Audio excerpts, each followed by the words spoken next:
agora com o deputado Laércio, que tem desempenhado de uma maneira assim, extraordinária o papel de relator, não só como articulador, não só como alguém muito sensível também, mas também um grande comunicador. Eu tenho visto as peças de comunicação, as entrevistas que ele tem dado, e é impressionante a convicção e a capacidade de comunicação que ele tem hoje, que ele tem a liderança nesse tema. Nós, no Ministério da Economia, encaramos isso como uma das grandes alavancas para a reindustrialização do país, seja por uma redução do preço do gás natural, com a consequente redução do preço da energia elétrica, que, de acordo com as nossas estimativas, dependendo do estado, pode chegar a 30%, 40%, 50%, uma redução no médio prazo do preço do botijão de gás, uma redução também de outros custos de insumos, porque o gás é insumo para algumas indústrias, e uma geração extraordinária de empregos, de renda e de investimentos. Nós produzimos uma nota técnica com mais detalhes sobre isso, estamos concluindo agora, inclusive, estimativas por estados desses impactos, que é algo muito importante, porque muitas vezes o parlamentar, o empresário, o cidadão, ele quer ter informações mais locais. Nós estamos trabalhando duro, acreditamos que sem esse marco, na atual configuração, com a atual proposta, a indústria perderia muito e nós não podemos, de maneira nenhuma, perder essa grande oportunidade que temos para todo o país. Muito obrigado. Obrigada, secretário. Passo a palavra agora para o deputado Laércio, nosso incansável aí na luta pelo gás, né? Deputado, seja bem-vindo, a palavra é sua. Muito obrigado, Daniela. Muito obrigado a todos que participam conosco aqui na tarde de hoje. É uma satisfação muito grande e parabéns pela iniciativa de todos. E a minha palavra inicial é tão somente de otimismo, porque nós, a partir de 2009, nós passamos a viver um momento onde o setor do gás não avançou muito no nosso país. E agora a gente chega hoje, em 2020, com a perspectiva de votar nos próximos dias aqui na Câmara dos Deputados o projeto que moderniza a lei do gás no nosso país. Um projeto que abre para oportunizar a todos o direito de fazer o transporte, a comercialização, a distribuição do gás. Um projeto que abre para o mundo inteiro a atratividade de investimentos. Um projeto que fica compatível, que está compatível com a realidade daquilo que o Brasil precisa hoje. Um projeto que nasceu exatamente daquilo que foi possível. O relatório que está construído dentro da Comissão de Minas e Energia representa exatamente o que foi possível fazer, o que é necessário para que o mercado cresça, que o mercado avance. Nós temos aí o mundo todo olhando para o Brasil na expectativa de receber de todos nós os investimentos necessários e a gente precisa deles. A gente não quer mais viver esse momento que nós estamos vivendo hoje com o preço do gás ao valor de $14, dos maiores custos de gás do mundo, sendo o gás um insumo tão importante para a indústria. A gente não quer mais notícias de que as indústrias estão fechando, porque não é possível fazer competitividade com o mundo todo, porque o componente gás custa $14, enquanto outros países praticam a $5 ou a $7. A gente não quer isso, pelo contrário, a gente quer retomar o chão de fábrica, a gente quer potencializar as nossas indústrias para que o benefício chegue, de fato, a quem precisa, que é a sociedade brasileira. A gente quer preços nas prateleiras de supermercados, preços mais em conta, a gente quer o botijão de gás com preços mais em conta e a expectativa é que esse gás chegue com uma redução de aproximadamente 30% quando tudo estiver acontecendo, e nós estamos apenas pavimentando esse caminho. O que a gente quer é oportunizar exatamente isso. Nosso país é rico, tem um solo muito rico, e a gente quer exatamente trazer esse gás para a nossa costa, e a gente quer promover esse gás em todos os setores, seja para para o comércio, seja para a indústria, seja para o serviço, seja para a sociedade como um todo. O que a gente deseja, de fato, é trazer esse momento novo para o país. Nós temos um alinhamento de forças e de apoiamento de muita gente. Governo, o player, 90% de todos os operadores do gás no nosso país estão satisfeitos com o que nós estamos fazendo até hoje. E a nossa missão aqui, no processo de relatoria, é exatamente ouvir a todos os parlamentares e, felizmente, a gente quer celebrar que grande parte dos deputados hoje tem a consciência da importância desse projeto, porque sabe que esse projeto vai alcançar a sociedade, vai alcançar aqueles que mais precisam. E essa é a nossa missão. A Câmara dos Deputados, o Congresso Nacional, tem esse papel. E nós queremos enfrentar isso com muita tranquilidade. Nós estamos abertos a ouvir a todos, a gente quer ouvir, inclusive, o contraditório para fazer uma exposição, para explicar o que é que nós entendemos sobre isso e qual é o projeto e qual o relatório que a gente quer apresentar no plenário da Câmara. Portanto, a minha palavra é de otimismo, a minha palavra é de satisfação plena. Nós fizemos o suficiente até aqui. Vamos ouvir a todos e vamos avançar com esse projeto e na próxima semana a gente deverá, na pessoa do nosso presidente, pautar esse projeto para que a gente já comece a discuti-lo no plenário da Câmara dos Deputados. Vale dizer que foi feita uma articulação do requerimento de urgência, esse projeto estava na Comissão de Desenvolvimento Econômico e o projeto passou pela Comissão de Finanças e Tributação, CCJ, e agora chega ao plenário, onde conjuntamente, por isso que o requerimento de urgência foi aprovado. Ele transpôs todas essas comissões e o trabalho vai ser feito diretamente no plenário, frente a frente, com todos os 513 deputados. Esse ambiente está propício e é nesse quesito que nós vamos avançar. Estou à disposição de todos para responder qualquer pergunta. Muito obrigada, deputado.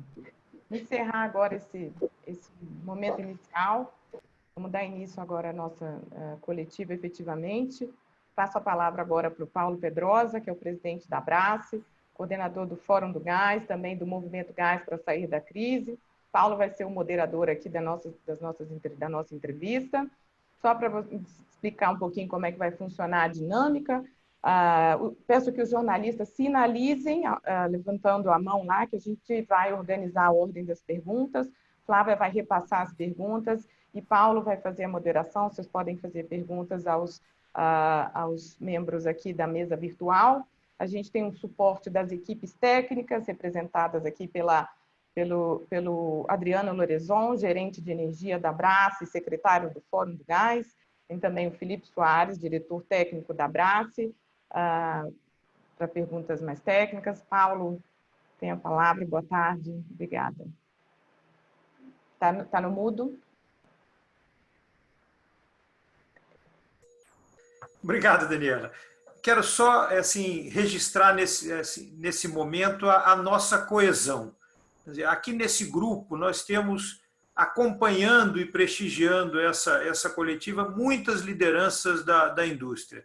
Temos aqui do brinquedo com o cinésio ao aço, né, do bombom à cerâmica, do cimento ao automóvel. Isso mostra uma unidade da indústria consumidora de gás e, junto conosco, nós temos a presença dos produtores de gás, na imensa diversidade dos produtores de gás, representados pelo IBP, aqui com a presença do Costa Milan. Nós temos a CNI, que é a entidade que agrega o conjunto das indústrias brasileiras. Aqui o Wagner está conosco.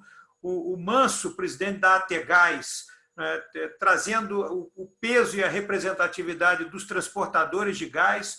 O Luciano Belmonte, em nome do Fórum do Gás, que, por sua vez, reúne 16 associações setoriais interessadas na aprovação do projeto do gás. O Marco Polo, pela Coalizão Indústria, também, que tem feito trabalhos extraordinários em relação à competitividade do país e ao custo Brasil, se destacando também muito nesse enfrentamento da necessidade de recuperar a economia no pós-pandemia. Então, nós estamos todos aqui para trazer essa mensagem, deputado Laércio, secretário Carlos da Costa, de apoio ao projeto, de apoio ao relatório que o deputado consolidou. Esse é o projeto possível e necessário. Ele representa muita convergência construída ao longo de discussões, está pronto para ser votado. E há uma urgência para que a riqueza do gás do pré-sal, né, flua para a economia brasileira e os produtores não sejam levados a decidir por alternativas que não sejam as melhores para o país. Nós estamos todos aqui para comunicar a nossa unidade em torno da aprovação do projeto do deputado e à disposição da imprensa, todos nós, com a presença do relator e do secretário Carlos da Costa, para responder as perguntas que nos forem formuladas. Então, muito obrigado. Por favor, vamos à nossa nova fase agora. Só para avisar, então, aos colegas, quem fizer pergunta, levanta a mão que eu posso colocar vocês aqui, como colocar o vídeo e o áudio de vocês. Então, o primeiro quem vai falar é o Júlio Viziac, da Folha de São Paulo.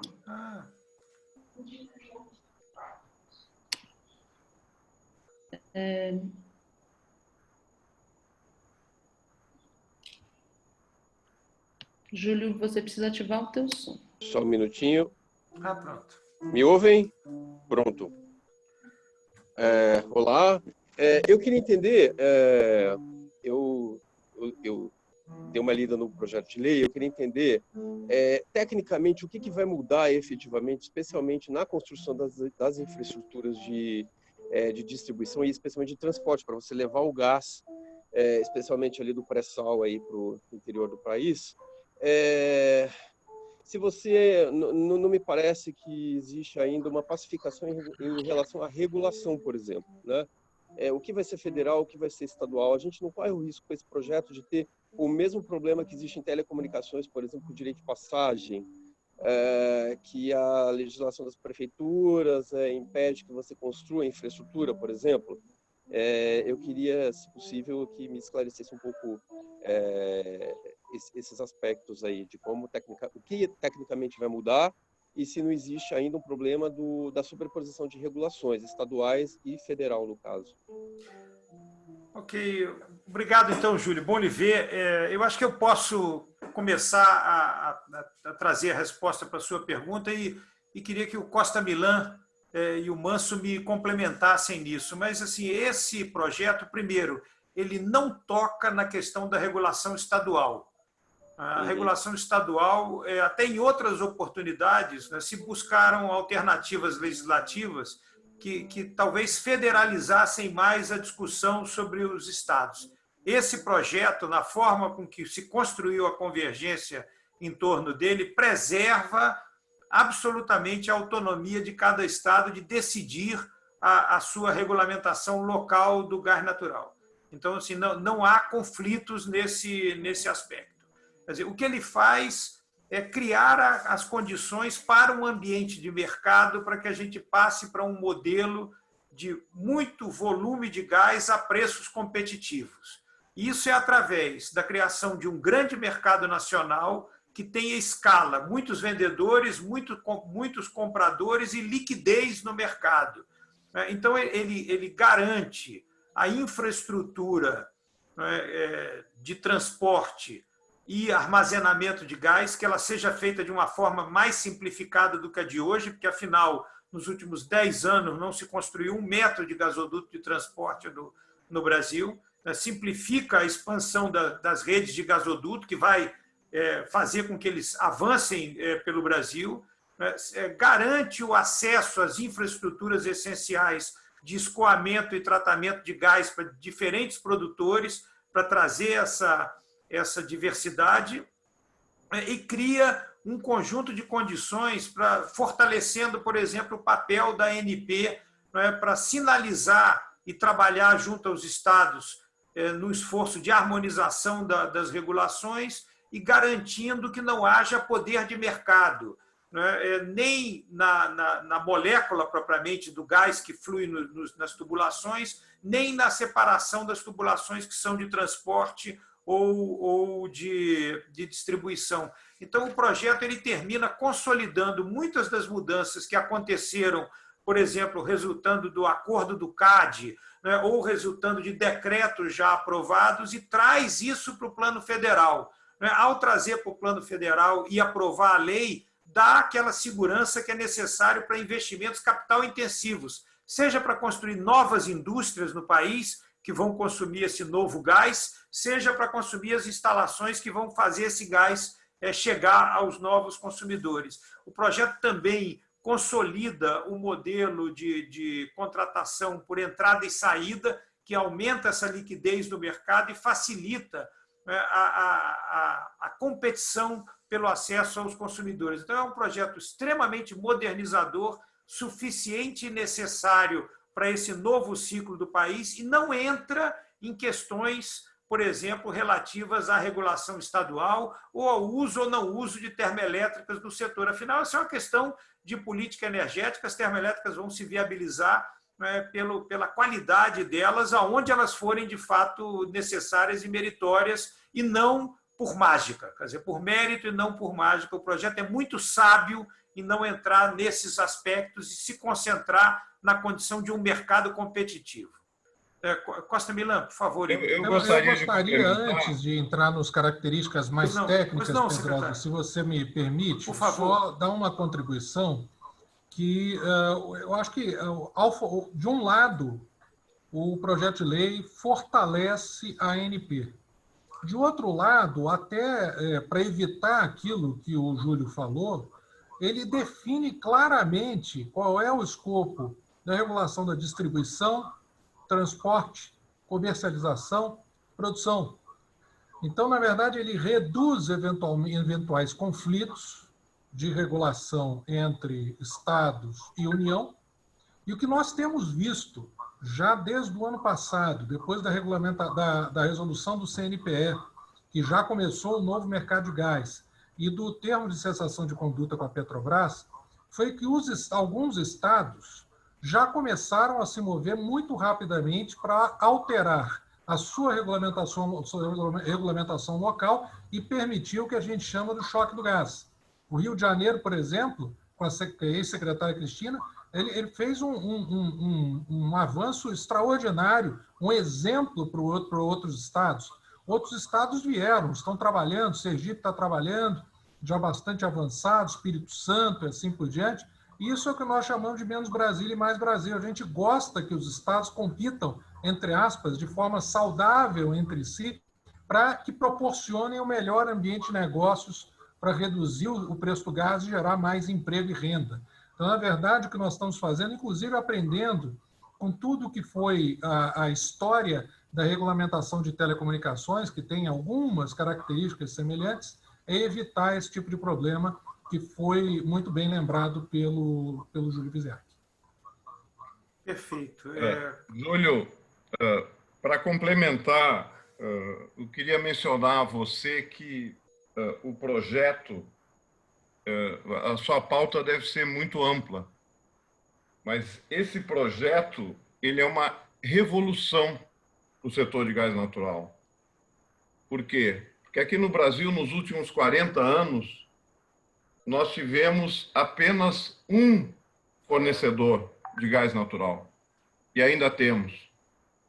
Acontece que hoje no Brasil nós temos 40 empresas, na verdade mais de 40 empresas de exploração e produção de petróleo e gás natural atuantes. Então, essas 40 empresas podem se tornar fornecedores. Então, você imagina o que está se criando. É completamente um novo paradigma. Ou seja, a gente sai de um fornecedor e vai para 40 fornecedores, ou potenciais fornecedores nesse momento. E dentro, ou junto das características que Paulo menciona, e que o secretário também, de forma clara, a questão dos estados e a questão da autonomia dos estados sendo preservada, isso foi uma das estratégias que foram construídas para que o projeto pudesse ter ampla aceitação. Então, é a palavra que eu tenho para passar para você, Júlio. Uma revolução para o setor de gás natural. Deputado Laércio, gostaria de fazer um comentário sobre a pergunta do Júlio?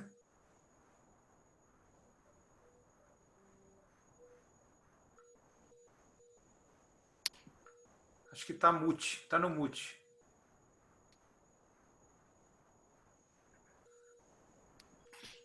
Acho que o deputado está no mute. Vou abrir.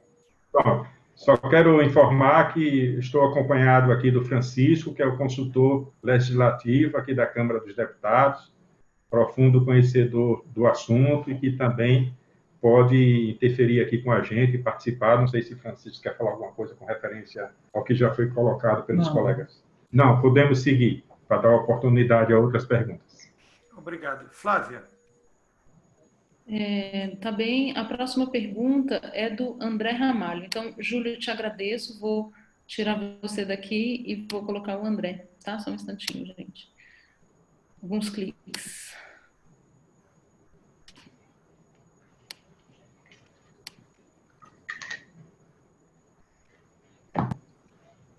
André Ramalho, do Valor Econômico.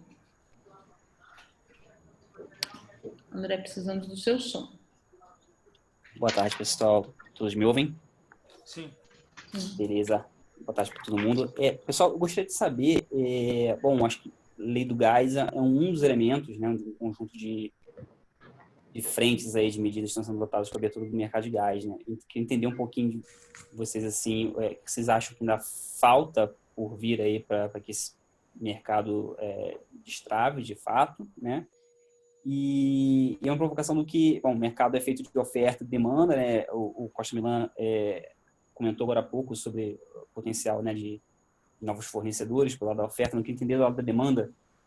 Como é que a gente garante demanda para a abertura desse mercado nesse momento de, enfim, crise econômica desencadeada pelos efeitos da pandemia, né? Se pudesse dar uma palhinha nesse sentido para mim, por favor. Deixa eu consultar se o secretário Carlos da Costa quer começar a resposta a essa pergunta ou se seguimos. Secretário. Ô Pedrosa, eu vou ter que ser super indelicado agora. Eu estava fazendo uma participação aqui, sendo muito claro, né, sobre custo Brasil aqui do outro. Se vocês não se incomodarem de repetir rapidamente a pergunta, eu vou ter o prazer de... Por favor, André Ramalho. Desculpe, viu, gente? Claro. Perfeito, secretário. Vocês acham que... Bom, a lei do gás é um dos elementos, então, da abertura do mercado, né? Mas não é... Imagino que, por si só, não... Imagino eu, né? Que não destrave por si só esse mercado. Queria entender o que ainda faltaria para que esse mercado se desenvolva, se consolide a abertura do mercado de gás no país. E a segunda pergunta é como é que a gente consegue garantir que haverá demanda, né? Para esse gás, né? Olhando a perspectiva da oferta e demanda, já comentamos sobre a oferta, um comentário sobre demanda, portanto, como é que a gente garante demanda para esse gás nesse momento de crise econômica, né? Perfeito. Olha, nós estamos falando aqui de vários elementos. Primeiro, essa redução do preço do gás, ela será natural com o aumento da competição. As margens são muito elevadas, o preço do gás é muito alto hoje pela falta de competição. Se a gente for analisando desde o poço até o cliente final, cada elo de produção tem uma margem que foi se consolidando ao longo do tempo e quase que o Brasil foi se acostumando com o gás caro. O Brasil virou a terra do gás caro para o cliente e do gás abundante, agora principalmente com pré-sal, para o produtor. Então, quando nós trazemos concorrência, as margens se reduzem muito. E quando a gente simula essas novas margens, é que nós vemos que o potencial de redução do preço chega a mais de 50% na ponta, dependendo do caso. Nós fizemos estimativas, inclusive, por estado. Sergipe, por exemplo, tem um potencial extraordinário, porque Sergipe, que é a terra do deputado Laércio, hoje, para vocês terem uma ideia, Sergipe tem o segundo gás mais caro do Brasil para o consumidor. Só que tem uma das ofertas de gás mais barato, porque é muito perto da costa quando nós comparamos com o outro. Quando a gente traz competição, desregulamenta e principalmente aquilo que o secretário de Desenvolvimento de Sergipe tem feito, que é um trabalho fantástico para levar a uma redução do preço do gás, essas margens vão se comprimir e o preço para a indústria vai ser o primeiro a cair.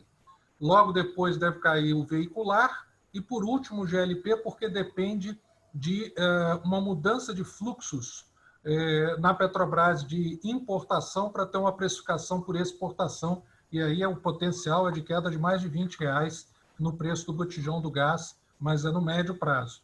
Então, por um lado, nós temos uma queda que nós já mapeamos, estimamos e sabemos exatamente como ela vai acontecer no preço do gás. Em relação à demanda, é uma demanda de commodity. Os clientes do gás, muitas vezes, são produtores de commodity, no caso da indústria. Por exemplo, todos os químicos básicos. E esses químicos básicos, eles têm preços cotados internacionalmente. Se nós formos competitivos o suficiente, podemos, inclusive, exportar coisa que nós importamos hoje ou substituir importações que nós fazemos hoje.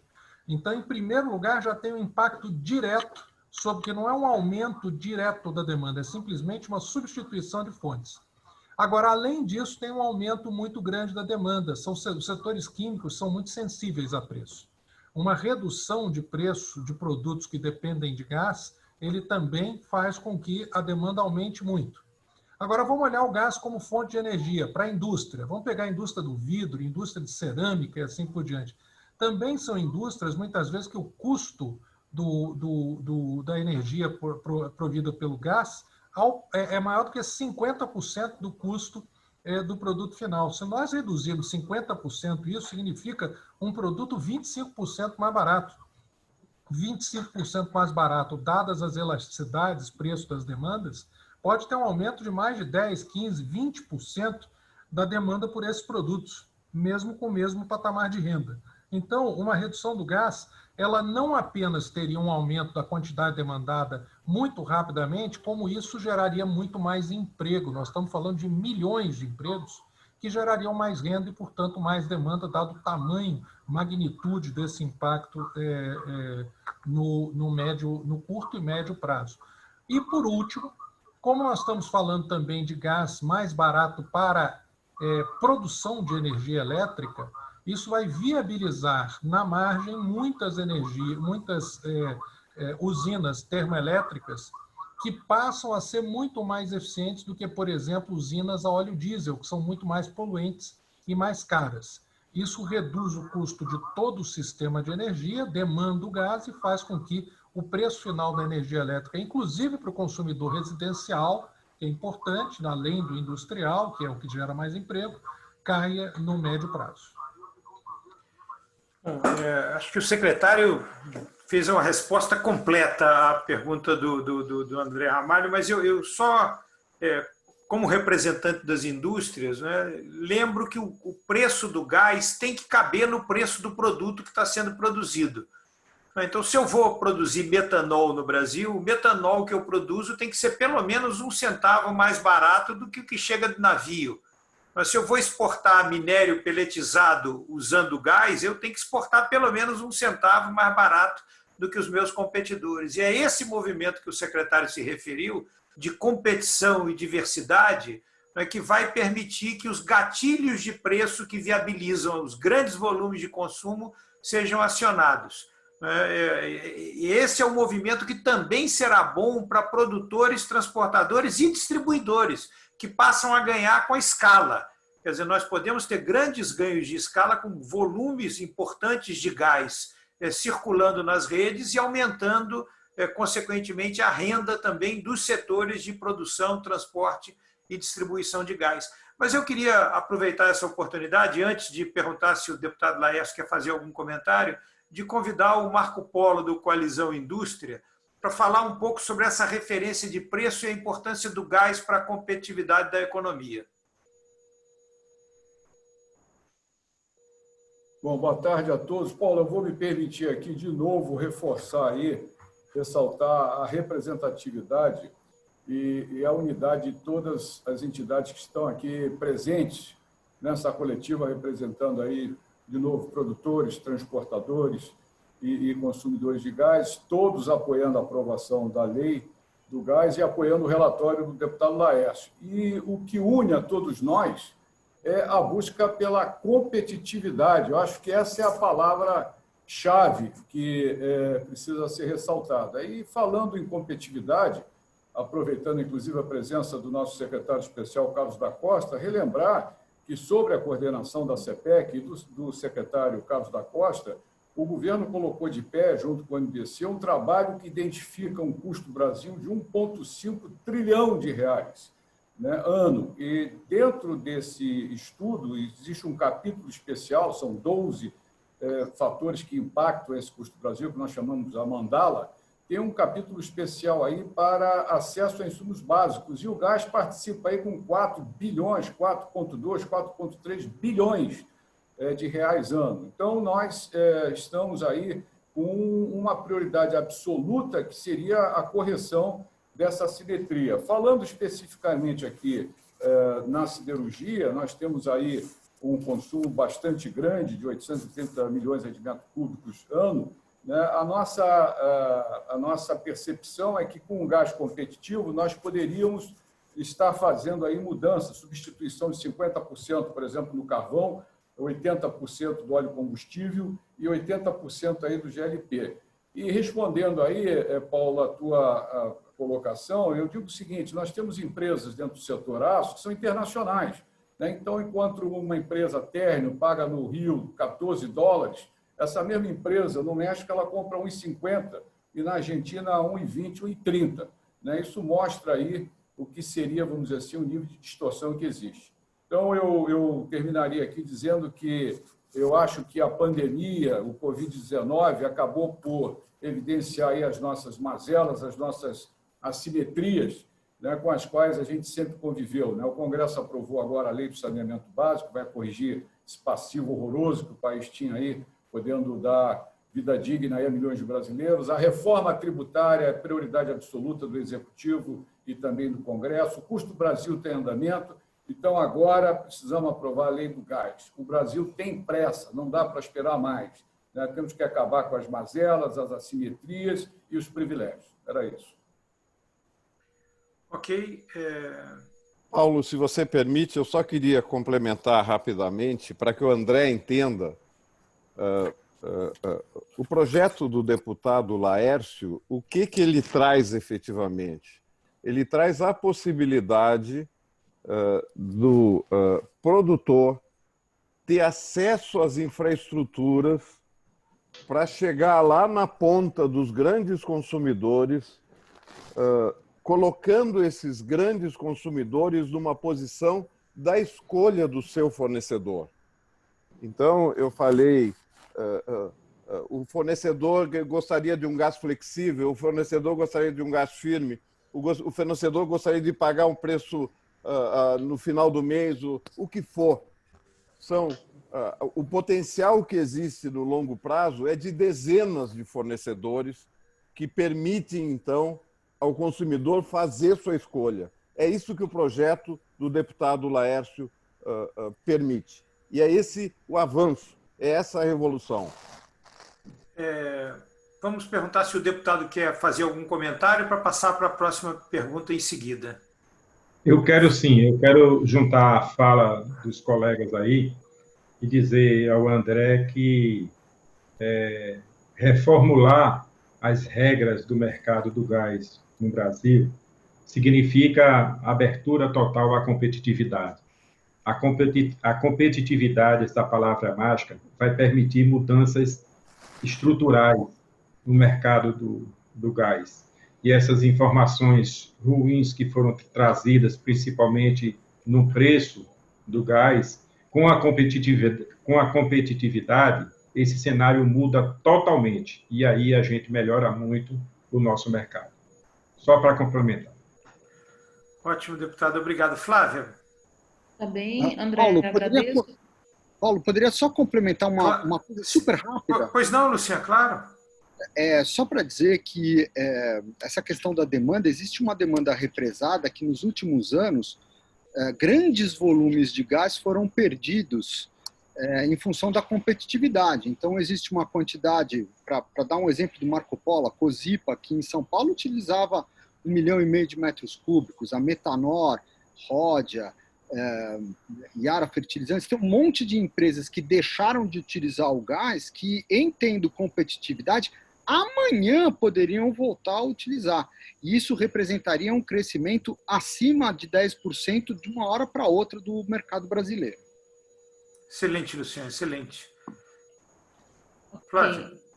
André, então, sua pergunta foi respondida?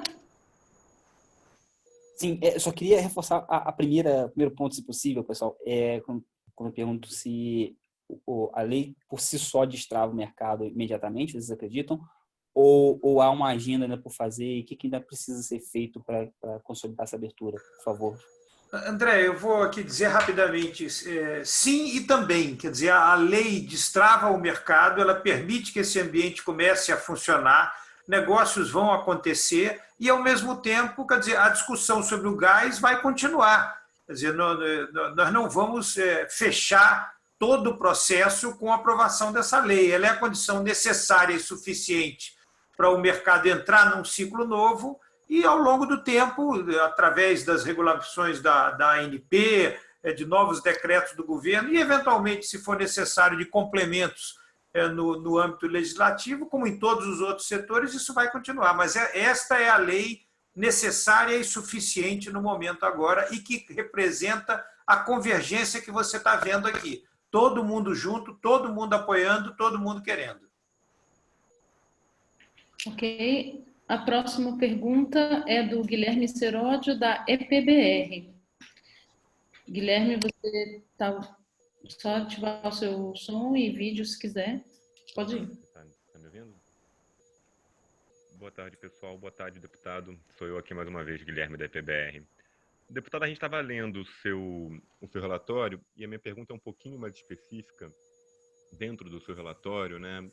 Eu queria saber por qual motivo você prevê, né, no relatório, que a criação do Operador Nacional do Gás, né, chamada Livion Gás, deixaria o transporte de gás mais caro no Brasil. E uma segunda pergunta mais curta, até também sobre a data da votação. Se o deputado Rodrigo Maia já falou alguma coisa sobre data, se seria na terça-feira ou na quarta. Uma autarquia, né? Eu vou começar pela segunda eu vou começar pela segunda, Guilherme, e a primeira eu vou pedir para Francisco, consultor aqui legislativo, responder para você, que certamente ele tem um embasamento técnico que vai trazer muita clareza à sua pergunta. O desejo é que o projeto seja votado na próxima semana. Eu tenho uma impressão que na pauta da próxima terça-feira ou quarta-feira a gente consiga votar esse projeto. Vamos lembrar que, quando foi aprovada a urgência, o presidente da Câmara falou que ia esperar as 2 semanas para esquentar a discussão, para permitir os esclarecimentos por parte das bancadas, por parte dos parlamentares. Isso já foi feito. O mercado já está plenamente convencido da importância do texto. Aqueles que ainda apresentam o contraditório, mas não tem nenhum ponto de discussão do projeto, apenas querem acrescentar algumas coisas, mas, por exemplo, os distribuidores querem acrescentar algumas coisas. Mas se acrescentar algumas coisas, eu também tenho o transportador, eu tenho o comercializador que também quer acrescentar outras coisas, um vai prejudicar o outro. Então, assim, essa discussão é natural, a gente está colhendo, até agora, poucas emendas foram apresentadas, é bom te dar essa informação também, mas a gente está colhendo e conversando com todos, tenho algumas agendas marcadas amanhã com vários colegas que querem trazer sugestões, mas, assim, a conversa com todos tem sido apenas na apresentação de sugestões, saber se é possível incorporá-las ao texto ou não. Claro que a gente está recepcionando todas, analisando todas, aquilo que for pertinente, que for importante, como foi dito no começo por Pedrosa. A discussão da lei do gás ela vai ser permanente.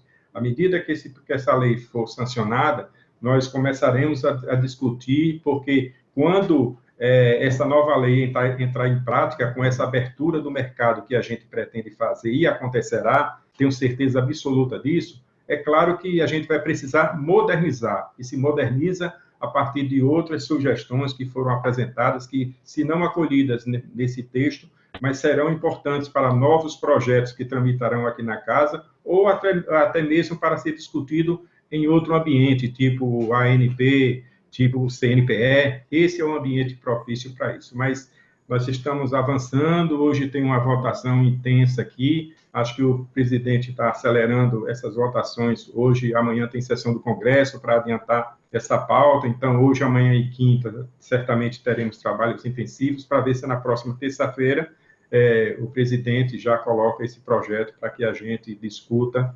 ele no plenário, já comece em seguida a votação na próxima semana, na terça, no máximo a quarta. Pelo menos é esse o desejo por parte do player. Acho que isso é um convencimento total, a gente já pode enfrentar essa votação. Aqui na Câmara eu sinto que o ambiente é muito favorável, em função, já existe um convencimento, eu fiz um trabalho com a minha assessoria de dar pleno conhecimento a todos, de me colocar à disposição de todos, e aqueles que tiveram alguma dúvida, eu continuo conversando com eles e nós avançaremos dentro desse quesito. Eu estou muito otimista, a minha palavra é de otimismo com referência a isso, na certeza que a gente vai conseguir um êxito, sim, talvez até tenha uma expectativa que seja até maior do que a votação da urgência. Sobre a primeira pergunta que você fez, eu gostaria de passar para Francisco, que ele traz as informações para você também. Guilherme, na dimensão atual do sistema de transporte no Brasil, a experiência mostra que os transportadores conseguem exercer esse trabalho de coordenação perfeitamente, né? A criação de um operador nacional do gás, ela teria um custo enorme, né? E desnecessário, se os transportadores, como que tudo indica, né, eles conseguem desempenhar bem esse papel. Então, não é necessário, nesse momento inicial, pensar na criação do ONGás. Francisco, eu acho que uma vantagem desse nosso grupo aqui é que nós temos os transportadores conosco. Está aqui o Manso, que preside a Associação dos Transportadores. Seria interessante que ele comentasse essa questão sobre a necessidade de se criar uma entidade nova para operar o sistema na situação atual. Manso, por favor. Vocês estão me ouvindo bem? Sim. Sim. Peço desculpa, eu tentei entrar antes, mas estava com um problema aqui no mute para comentar alguns aspectos específicos, mas certamente vou ter outra oportunidade. E na questão do operador, o projeto de lei prevê a criação de um gestor de área de mercado. Então, a gestão é feita por área de mercado. Em princípio, vamos assumir que cada uma das transportadoras interligadas seja uma área de mercado. Você teria 3 gestores de área de mercado. É um modelo utilizado nos países que estão indo na direção que a gente está indo. É utilizado na Inglaterra, na França, na Espanha, na Itália, na Alemanha. Funciona nos outros locais, não tem que não funcionar aqui. O que a gente vê é que, muitas vezes, o pessoal tenta propor uma solução sem ter clareza exatamente de qual o problema que ele está buscando resolver. E aí fazer um paralelo, por exemplo, mas tem uma ONS no setor elétrico. Ora, o setor elétrico tem características diferentes do nosso setor de gás. Ele tem uma rede, por exemplo, 141 mil quilômetros de linha de transmissão.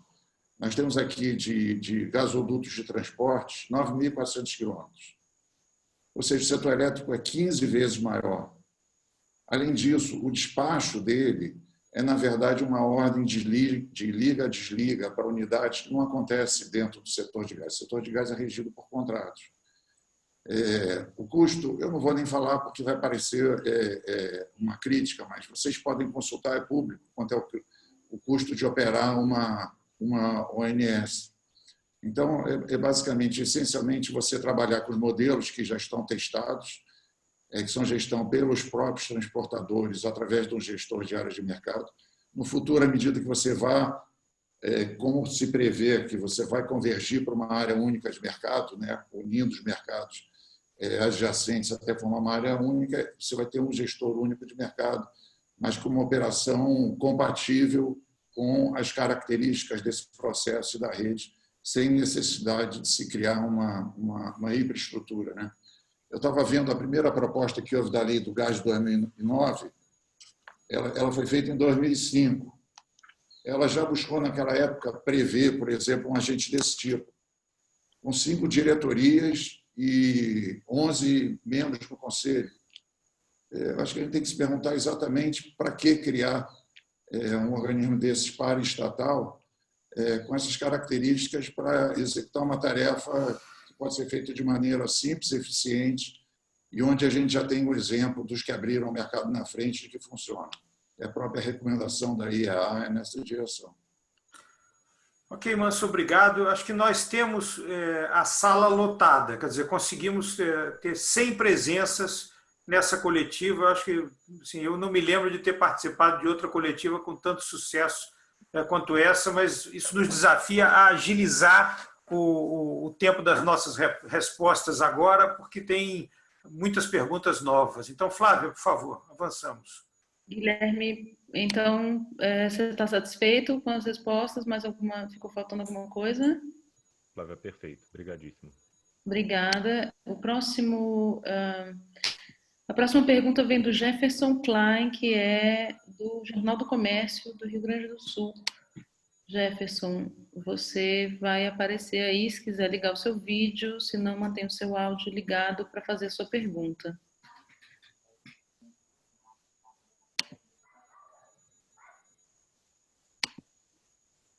Alô, Jefferson, você está aí? Está no mute.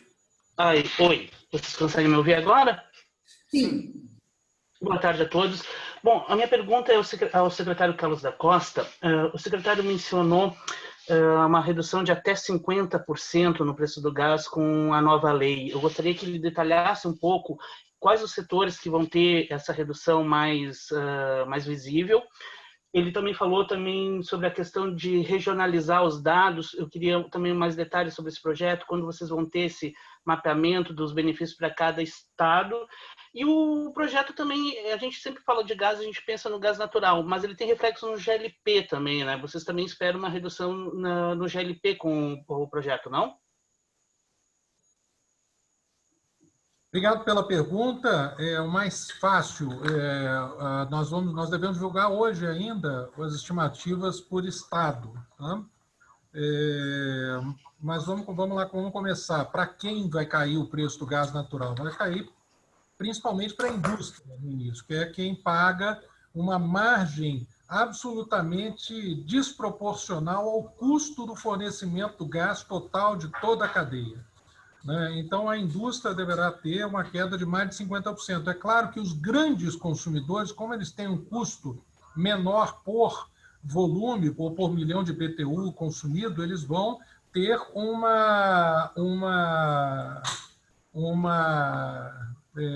um impacto maior, né, de redução, porque quando você começa a ter mais concorrência, aqueles com maior volume são mais beneficiados. Mas isso acontecerá para todos, desde o gás da molécula lá na ponta, que deverá ter um custo menor, até com a entrada do gás do pré-sal, com uma melhoria das condições de demanda, previsibilidade, assim por diante, até transporte, beneficiamento, assim por diante, até chegar no consumidor final. Aqueles que têm condições logísticas melhores vão ter uma redução maior, porque aí a concorrência vai tratar de fazer com que as margens sejam mais próximas aos custos marginais. Então, Sergipe, por exemplo, será um dos estados mais beneficiados, que hoje tem um gás caro, então não faz o menor sentido, dado que tem um fornecimento de tão alta qualidade próximo. Agora, isso também impactará o consumidor residencial, o consumidor de GLP e o consumidor de gás veicular, o GNV. O que nós estimamos, eu estou pegando aqui as estimativas, é que, inclusive, nós usamos, no caso do GNV, que é o veicular, uma estimativa da Fundação Getúlio Vargas, que nós avaliamos, consideramos de muito bom nível, concordamos com ela, uma queda de 19%. Isso, para vocês terem uma ideia, para um caminhoneiro que roda 60 mil quilômetros, digamos, ele vai ter uma redução de quase 40 mil reais no bolso dele, que vai viabilizar uma redução do custo do frete também no Brasil como um todo. O GLP brasileiro é muito caro, ele é mais de 50% mais caro do que a média internacional, e a gente acha que no médio prazo, isso é muito importante se ressaltar, isso deve ocorrer aí entre 4 a 6 anos, por conta da mudança de eventualmente passar de importador, mas a gente vai reduzindo a importação, eventualmente até passar a ser exportador. Nós estimamos que ele pode cair 1/3 o preço do botijão de gás. E uma coisa interessante é que a região, o impacto sobre as regiões, ele varia, mas ele fica em torno de R$ 23 a redução do preço do botijão, que para um consumidor final é muito significativo. Isso tudo com o aumento da competição, que faz com que os fluxos de GLP, gás natural e assim por diante, eles se reequilibrem. E a gente também não pode desconsiderar que isso tudo não depende só do marco. Isso também é viabilizado por um aumento muito grande de produção de gás natural com pré-sal. É um conjunto de circunstâncias que se fortalecem, porque se a gente também não alterasse o marco do gás, muito da produção do pré-sal não é viável e, portanto, acaba sendo reinjetado. O que nós estamos fazendo é gerar demanda, condições adequadas para que o gás aumente a produção para chegar no consumidor a um preço e margens muito mais baixas. Excelente. Eu entendo que, Flávia, o secretário esgotou a resposta e a pergunta ela é dirigida a ele. Como nós temos muitos jornalistas aguardando, talvez pudéssemos seguir, Flávia. Vamos fazer isso. A próxima pergunta é do Manuel Ventura, do jornal O Globo. Manuel, vou te colocar aqui na mesa e quando você puder falar, estamos te ouvindo. Oi, gente, boa tarde. É uma pergunta rápida. Eu queria entender, porque no começo do projeto do governo, no ano passado, existiam alguns incentivos para os estados adotarem as medidas e havia incentivos financeiros. Os estados ganhariam mais dinheiro se vendessem distribuidoras locais, por exemplo. Eu queria saber se esses incentivos ainda se mantêm. E aí, considerando, por exemplo, que o novo marco, o novo projeto do governo de distribuição de dinheiro para os estados, ele foi praticamente todo alterado por conta da pandemia. Eu queria saber como é que estão esses incentivos ainda. Obrigado. Acho que essa é uma pergunta, Manuel, para o secretário Carlos da Costa de novo. Eu só vou fazer um comentário muito rápido, dizendo que o maior incentivo é o desenvolvimento que virá com o novo mercado de gás. Mas, por favor, secretário. Eu vou falar a mesma coisa que você falou. Você praticamente esgotou o assunto. Só que você foi muito mais eficiente do que eu, porque você falou menos. E é isso mesmo. O grande incentivo é que as medidas adicionais que cada estado tomar, elas vão ter um potencial muito maior. Vamos pensar o seguinte, vamos supor que a gente tivesse pouco gás e caro. O estado que tomar as suas medidas que melhorem um pouco suas situações locais, vão melhorar algo que é pequeno e caro. Bom, agora nós vamos reduzir o preço do gás com um volume muito maior, vai ter um monte de gente querendo investir, a indústria querendo investir. O que acontece? Os estados têm um incentivo de alterar na margem as suas regulamentações para estimular ainda mais o mercado local. Então, esse é o grande incentivo. As mesmas medidas, agora nesse novo mercado de gás, vão surtir um efeito muito maior sobre produção, investimento e emprego. E eu vou pedir licença ao secretário para falar com o Manuel, que é de um jornal importantíssimo, com base no Rio de Janeiro. O Rio de Janeiro, Manuel, junto com o Sergipe, mas o estado em que o benefício virá mais forte e mais rápido. né? Porque, afinal, quase 80% da produção de gás do Brasil chega no país pelo Rio de Janeiro. Então, assim, a grande base dos seus leitores é aquela que mais vai ganhar com o projeto do gás. Assim, esse projeto traz, assim, talvez até 5 bilhões a mais de arrecadação para o Rio de Janeiro a partir de levantamentos da Firjan em royalties e ICMS. Ok, Manuel, resolvido? Ok, sim. Tá tudo certo. Obrigado, gente. Obrigada. Então, o próximo é o Álvaro Gribel, do Globo. Eu não sei se o Álvaro ainda está aí. Vou tentar colocar você, Álvaro. Se você não puder fazer pergunta agora, a gente passa o próximo da fila, é o Rafael Bittencourt do Valor. E não tem mais ninguém na fila. Então, se alguém quiser se inscrever para pergunta, pode levantar a mãozinha aí, tá? Álvaro, você consegue falar? Boa tarde, não sei se vocês estão me ouvindo. Boa tarde. Sim, Álvaro. Eu estou brigando aqui ainda com esse aplicativo. Desculpa aí a todos. Boa tarde. Você está de lado caindo, você tem que botar o telefone deitado. Pronto, ufa. Deixa eu ver se agora virou. Foi? Agora, perfeito. Agora foi. Desculpa a todos, boa tarde, secretário, deputado, Paulo, todos os presentes. A minha pergunta ela é a mais básica, assim, peço até desculpa também por estar... eu não sou setorista do setor elétrico, então eu vou fazer a pergunta acho que mais simples de todas, mas talvez ajude aos colegas jornalistas também. Quais são os principais pontos do texto que vocês destacariam que vão promover essa mudança de aumento de oferta, né? Como é que de uma maneira sintética para que a gente realmente consiga assimilar essa mudança, né? O que vai permitir esse aumento da oferta e como que vocês estão vendo essa aparente resistência, acho que das distribuidoras, né? Tem gente já falando que pode ter risco de judicialização. Então, essas são minhas duas perguntas. De uma maneira bem simples, o que vai permitir o aumento da oferta e como é que vocês estão enxergando as resistências acho que a minoria, né, de alguns poucos setores?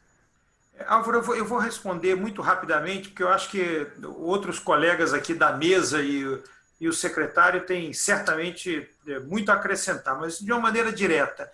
Esse projeto trabalha pela via do mercado, não é a via do governo, né?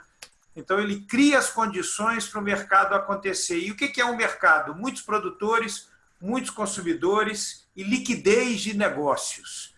Então, ele facilita o transporte crescer e o armazenamento de gás, que hoje é muito burocratizado e o Brasil nem tem armazenamento. E o armazenamento funciona como os reservatórios das hidrelétricas para o gás, e ajuda o desenvolvimento do mercado. Então, ele facilita a ampliação do transporte e do armazenamento. Ele facilita o acesso às infraestruturas essenciais. Quase todas as instalações de escoamento e tratamento de gás pertencem a um dono. Já existe um acordo no CAD para abertura, mas o projeto abre isso para que o produtor, que hoje é obrigado a vender para uma empresa, vá direto procurar o seu consumidor, aumentando essa liquidez no mercado. Ele dá clareza ao papel da ANP. Quer dizer, o secretário Carlos da Costa falou nisso com muita firmeza. Quer dizer, o regulador do gás ele passa a ter poder, por exemplo, para, junto com o CAD, atuar quando uma empresa tiver poder dominante no mercado. E, ao mesmo tempo, a ANP passa a lidar com a separação do que é gasoduto de transporte e gasoduto de escoamento, para garantir que a gente tenha um grande mercado nacional e não pequenos mercadinhos locais que não teriam a eficiência necessária. Ele simplifica e bota na lei algo que já está sendo praticado, mas com a segurança da lei, no modelo de contratação por entrada e saída. Isso também aumenta a liquidez. São todos movimentos para garantir a liquidez. Ele avança na desverticalização para separar bem o papel de cada agente do mercado. Quer dizer, o transportador, o objetivo dele não é ganhar vendendo gás nem comprando gás, é ganhar transportando muito gás. A desverticalização é um caminho muito importante. E, no fundo, esse projeto não entra na área de distribuição, onde houve tanta polêmica no passado. Quer dizer, a distribuição será enfrentada em cada estado. Então, há, de fato, uma reação, né, de alguns segmentos, mas me parece que está sendo construída uma convergência. Isso começou com críticas fortíssimas ao projeto e até com a formulação de um substitutivo que descaracterizava totalmente a iniciativa, e hoje eles têm falado em pequenos ajustes pontuais, né? Então, eu acho que essa convergência está sendo construída porque há uma onda muito positiva de aprovação do projeto. Então, muito rapidamente, e tendo ouvido aqui o Adriano da Abrace na composição desse rápido resumo, eu queria consultar aqui se o deputado Francisco, algum dos meus colegas, tem algo a acrescentar na sua resposta, Álvaro. Você, Pedrosa, já falou pelo relator. Então, é isso, né? O projeto reformula, de fato, vou pular algumas coisas aqui que você falou, mas reformula as regras do mercado, modernizando, questão da atratividade dos investimentos, é importante, a expectativa é de bilhões, a CNI fala em torno de 46 bilhões em investimentos, o compartilhamento das infraestruturas hoje existentes, lembrando que antes era monopólio exclusivo da Petrobras, muda o regime de concessão para o regime de autorização, isso é um avanço enorme, além de tudo isso que você falou, e além de outros benefícios que o projeto propõe. Mas, em síntese, respondendo aí ao Álvaro, esse projeto, Álvaro, melhora a vida do Brasil, melhora a vida do investidor, melhora a vida do industrial, melhora a vida da população, da sociedade como toda. Certamente você está acompanhando desde o começo, e os benefícios vão chegar em todas as camadas sociais. A celebração maior e a minha motivação, que eu tenho falado desde quando nós começamos esse momento aqui nosso, essa coletiva, é exatamente destacar isso. A importância que é esse projeto para a sociedade brasileira. Por isso que as adesões se somam a cada dia e a gente fica muito satisfeito com isso. É isso que a gente deseja alcançar e é isso que nós alcançaremos. Obrigado, deputado. Eu lembro que nós temos conosco a CNI, né? A CNI tem feito estudos profundos, contratado relatórios, né? Mergulhado na questão do gás e tem tido uma atuação importantíssima junto ao Executivo e ao Legislativo. Então, eu queria dizer ao Wagner da CNI, que está conosco, que, claro, por favor, fique à vontade para completar aqui naquilo que achar conveniente o que a gente está trazendo na coletiva.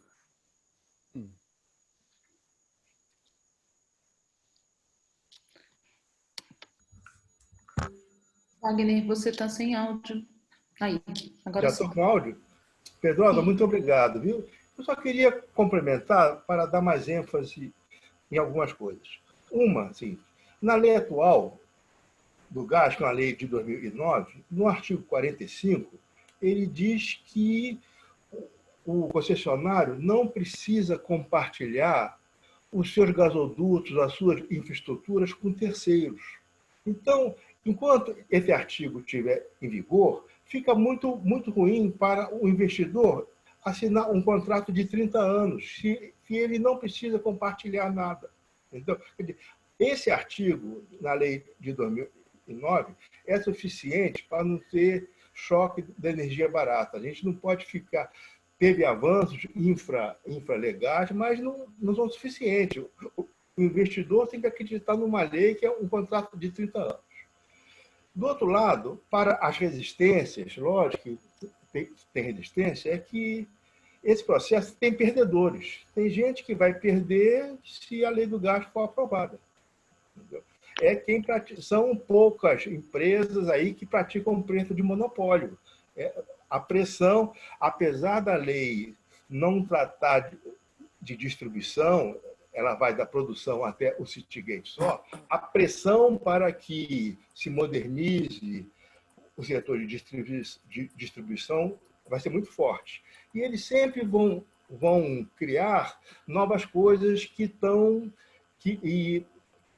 faltando para que não aconteça a lei. Esse projeto de lei já está sendo negociado há 7 anos. A hora do gás é agora. Isso tem que passar agora, não pode demorar mais. Isso me lembra, na época de 2005 a 2010,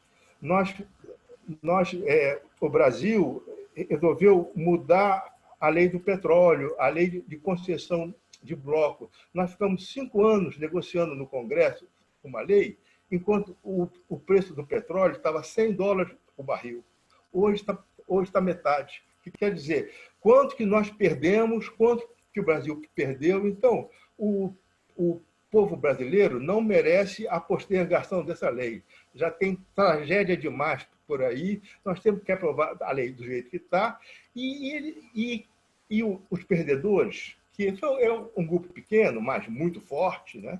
Sempre vão inventar novas coisas, que está faltando isso, para, em vez da gente discutir há 7 anos no Congresso, discutir 14, 21 e assim por diante. Ok. Obrigado por eu poder intervir. Obrigado, mas, por favor, fiquem todos livres aqui se tiverem alguma complementação a fazer. Acho que, Flávia, vamos à última pergunta, pelo menos das inscrições anteriores. Pois não. Paulo, eu queria complementar essa questão que o Álvaro levantou, para ser mais específico nessa questão da judicialização que ele menciona. Eu acho que um dos elementos que é questionado com relação a essa judicialização diz respeito à competência inequívoca da ANP sobre o sistema de transporte. Então, está isso estabelecido claramente na lei, que a ANP tem essa competência, e eu não sei até que ponto isso pode ser interpretado de outra forma, e que não pode ser interpretado de outra forma. Por quê? Porque isso, quer dizer, na própria lei do petróleo, o transporte é estabelecido através de regulações federais. Então, para mim, é uma questão muito clara. Você fala sobre aumento de oferta. Toquei aqui, você. A questão do aumento de oferta, Álvaro, está associado aos investimentos maciços que aconteceram no pré-sal nesses últimos 2 anos. Foram mais de 100 bilhões de reais em bônus, no qual vê-se claramente uma posição muito decidida de empresas de exploração e produção, grandes empresas internacionais, de investir. Evidentemente, a nova realidade do preço do petróleo cria uma situação de observação, mas a perspectiva que se tem é de investimentos maciços e, consequentemente, um aumento significativo da oferta. Pedrosa, eu só queria complementar aí uma informação com referência à fala do Álvaro, agradecer pelas considerações e pelo paralelo que ele fez da lei atual com que a lei se propõe, mas eu queria dizer que esse é um projeto que nós estamos trabalhando no espírito de ajudar a todos, de ajudar o Brasil, de ajudar a sociedade, de ajudar todos os operadores do mercado do gás, respeitar todos os espaços que já existem e ampliar esse mercado para todos. Então, assim, eu não enxergo nenhum perdedor nesse momento. Eu acho que o meu esforço e o esforço de todos nós tem sido nesse sentido, da gente poder trazer clareza, de poder recepcionar as novas ideias que sejam, a partir do momento que o mercado estiver vivendo esse novo texto, na prática, a gente poder enxergar quais são os avanços que a gente pode acrescentar, sem precisar esperar mais 11 anos para fazer isso, para que a gente consiga, de uma forma mais breve, discutir e aperfeiçoar aquilo que vai ser votado. Portanto, o meu desejo é que todos saiam vencedores desse projeto. Só para enriquecer a fala do Álvaro. Álvaro não, do Wagner. Próxima pergunta, vamos. Álvaro, tá bem compreendido? Obrigado, está ótimo. Obrigado a todos. Obrigada a você. Então, a próxima pergunta é do Rafael Bittencourt, do jornal Valor Econômico. Rafael, você vai ser colocado aqui na mesa, pode se pronunciar quando você puder ligar o seu áudio e vídeo, se necessário.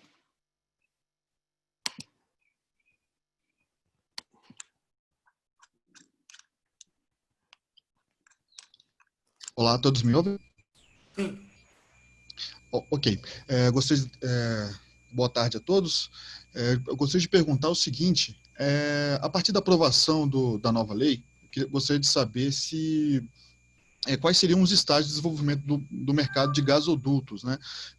Olhando primeiro para, imagino que deve ter alguma capacidade ociosa, o uso dessa, né, chegar até o estágio de saturação, depois o que virá depois? Virá um aumento de capacidade da malha atual, ou uma imediata expansão dessa malha? Em que momento virá uma possível interiorização dessa malha? Essa é uma pergunta que eu gostaria de saber, de ter uma noção de quanto tempo deve acontecer esse estágio a partir da aprovação do PL.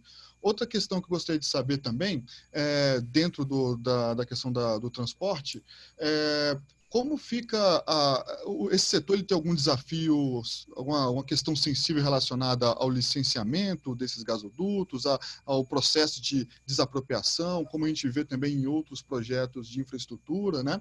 Eu gostaria de saber disso, saber de vocês sobre isso. E aí, se puder alguém fazer só uma dúvida pontual, me poder esclarecer, se, né, assim como quando a gente fala em mercado livre, o novo ambiente ele permite que o consumidor se conecte direto a uma malha de gasodutos, direto, sem passar por uma rede de distribuição. Essa é só uma dúvida que me veio aqui, que eu acho que vocês podem tirar rapidamente. Obrigado pela oportunidade. Rafael, eu vou de novo aqui passar rápido e pedir ajuda ao Costa Milã, ao Manso, que são os responsáveis pelos setores de transporte e produção, e talvez ao Adriano Lorenzon, nosso gerente de gás da Abras. Mas eu muito rapidamente lhe diria o seguinte: o gás vai se expandir na medida que isso se justificar.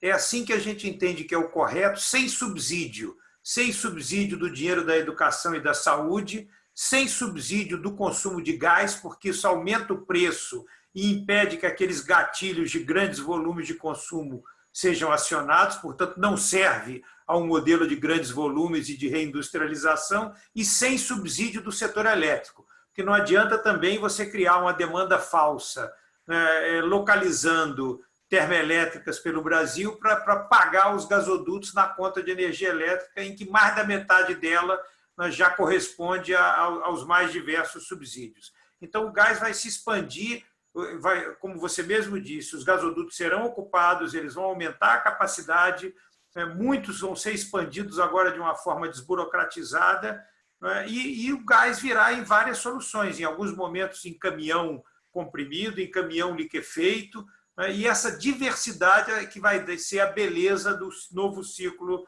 do gás no Brasil.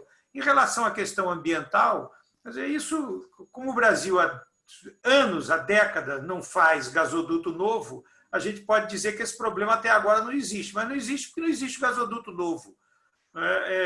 Nós vamos testar e a gente espera que não seja, até porque o gasoduto que passa enterrado embaixo do solo, ele pode ser feito com muito pouco impacto ambiental. Eu tive a oportunidade na minha carreira de visitar o gasoduto Urucu-Coari-Manaus, na floresta amazônica, e é um projeto, do seu ponto de vista ambiental, espetacular, em termos de preservação do meio ambiente. Acredito que não vai haver problema. Em relação à questão do acesso direto aos gasodutos, eu acho que houve um amadurecimento no mercado muito grande. Quer dizer, até nós da indústria poderíamos agora estar provocando, olhando apenas para o nosso umbigo e provocando o enfrentamento das distribuidoras, dizendo: vamos enfrentar as interpretações da Constituição e a legislação do Estado e estabelecer na lei que nós não vamos pagar o serviço de distribuição. Mas eu acho que houve um amadurecimento muito grande que até permitiu a convergência desse grupo. Então, a gente entende que essa é uma questão local, e ela tem sido tratada em regulações muito positivas, como, por exemplo, a do Rio de Janeiro, que não quebra o princípio do monopólio natural, apenas diz que o duto, a distribuidora, tem a prerrogativa de fazer e receber aquilo que é justo por aquele duto. Também ela não vai poder colocar no duto de uma indústria que precisa do gás a um preço para produzir metanol, né, o custo, por exemplo, do seu atendimento de todo um mercado distante. Mas ela terá a prioridade e a prerrogativa de construir aquele gasoduto necessário pelo preço eficiente dela, inclusive nos estados que garantem 20% de lucro ao ano sobre o investimento e sobre o custeio, elas terão isso, mas sobre aquele gasoduto específico e não sobre todo o seu custo geral da distribuidora. Eu acho que essa solução, que é estadual, que não está sendo discutida nessa lei, né, pode ser um caminho dentro daquele modelo que o secretário Carlos da Costa falou, de competição entre os estados. Alguns estados, como Sergipe, como o Rio de Janeiro, vão fazer opção pelo desenvolvimento, vão atrair indústrias, vão atrair termoelétricas, outros estados talvez adotem um outro caminho, né? Então, esse é um modelo bonito, não é só competição de produtor e de consumidor, é também competição entre os estados. Mas, por favor, eu acho que assim, se você permitir, Costa, o Manso e o Adriano têm certamente a complementar nessa sua pergunta, que é muito importante. Se você permitir, Paulo, e antes do Manso poder mencionar sobre a questão da expansão e licenciamento dos gasodutos, eu só queria complementar essa sua última fala sobre a conexão, chamada conexão direta. A primeira questão você já mencionou, ou seja, isso é fora do escopo do projeto de lei. O projeto de lei ele não trata das questões de distribuição de gás natural nesse nível de detalhe. A segunda questão que eu quero deixar muito clara é que o que é falado bypass não está contemplado em momento algum, dentro do espírito que o Paulo menciona. Ou seja, a distribuidora, e isso aconteceu na regulação estadual do Rio de Janeiro, a distribuidora tem a prerrogativa de fazer a sua interligação, estabelecendo uma tarifa que é chamada de uma tarifa específica. E isso permite, então, imensa competitividade do ponto de vista do suprimento de gás natural para indústrias e para grandes consumidores. Isso se aplica aos consumidores livres. E tem esse benefício que Paulo menciona, que eu quero reiterar, que é da maior relevância. Permite que cada estado estabeleça suas políticas no sentido de estímulo à atração de investimentos, para que eles busquem o que achem, cada um, o mais adequado, o mais conveniente para o seu desenvolvimento. Então, isso não está no escopo, não está contemplado a questão do bypass. As distribuidoras têm todos os direitos de fazer sua interligação com os consumidores, aplicando-se uma tarifa específica. Isso dá competitividade à indústria, eu insisto, e permite uma mudança muito importante, onde se eliminam os subsídios cruzados. Então, mas eu queria passar para o Manso para ele mencionar sobre as questões que envolvem o sistema de transporte. Obrigado. Eu vou tentar não me alongar muito, mas é inevitável passar aqui por dois pontos. Eu vou falar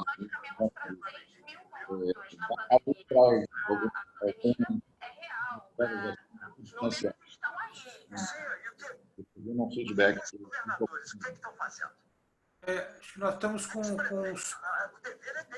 o microfone aberto. Consegue fechar? Obrigado. O prefeito de São Paulo, por exemplo, Bruno Covas, governar e abrir sepultura, eu só vejo ele fazer marketing de sepultura. Pedrosa, feche seu microfone aí, por favor.